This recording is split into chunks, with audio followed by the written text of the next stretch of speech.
যেমন তেমন ভাবে দেখা করলে হয় না, কোলাকুলি করতে হয়। এটাই ধর্মের বিধান।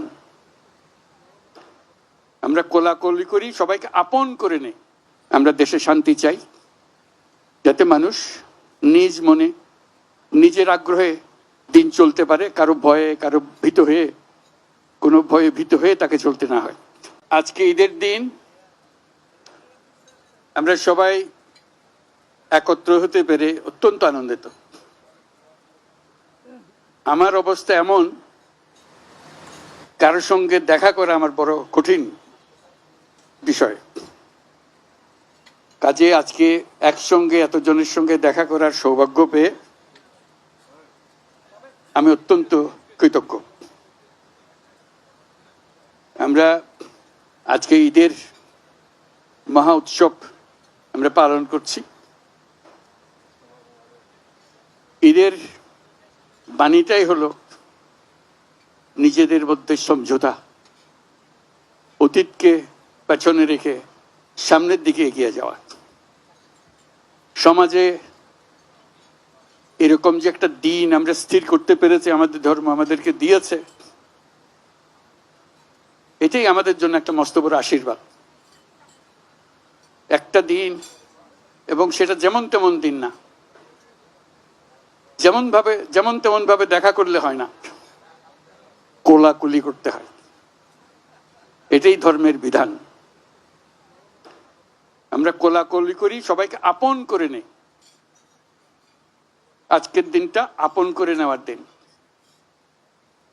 আমরা সেই বাণী আমাদের মনে ধারণ করে প্রত্যেকে যেন পরস্পরকে ধারণ করি। যত রকম দূরত্ব ছিল, সেই দূরত্ব থেকে আমরা সরে আসতে পারি। এটি সমাজের মঙ্গল, যে কোনো সমাজের মঙ্গল।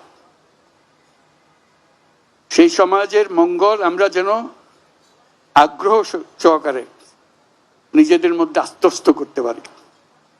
সেই জন্য এবারের ঈদ অত্যন্ত গুরুত্বপূর্ণ ঈদ, যাতে আমরা পরস্পরের কাছে আসি, পরস্পরের দূরত্ব থেকে আমরা সরে আসতে পারি, জাতিকে সমাজকে ঐক্যবদ্ধ করতে পারি। কারণ এই ঐক্যবদ্ধ হওয়াটা আমাদের জন্য, এই সমাজের জন্য বিশেষভাবে জরুরি। সেটা যেন আমরা অর্জন করতে পারি। আজকের এই মিলন মেলায় আমরা সেই বাণী আত্মস্থ করে সামনের পথে অগ্রসর হব। আমরা পরস্পরের প্রতি সহনশীল হব।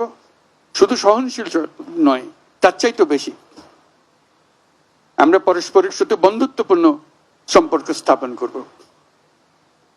এর মাধ্যমেই সমাজে শান্তি আসে। বাংলাদেশে শান্তি অত্যন্ত জরুরি। সে কথাটা যেন আমরা মনে রাখি, প্রতিদিন মনে রাখি। আজকের দিনটা আমরা প্রতিদিন স্মরণ করি।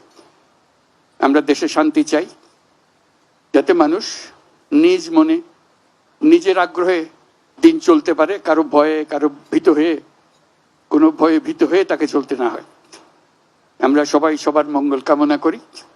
জাতির জন্য শান্তি চাই এবং পৃথিবীর জন্য শান্তি চাই। আমরা সারা পৃথিবীর জন্য আমরা শান্তি চাই। Your Excellencies, I'm just emphasizing that this is a day for unifying the nation, unifying the people, so we can overcome all our distances, all our differences, and build up unity among us. And the nation needs that unity, particularly this time that we are passing through our history. It's very important. So I hope you will help us to build this unity and move forward. Bangladesh deserves more. Bangladesh has a future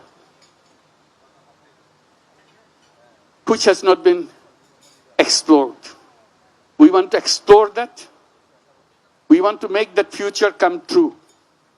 So that's where it begins, unifying the nation, building the nation to move forward. Let's do that.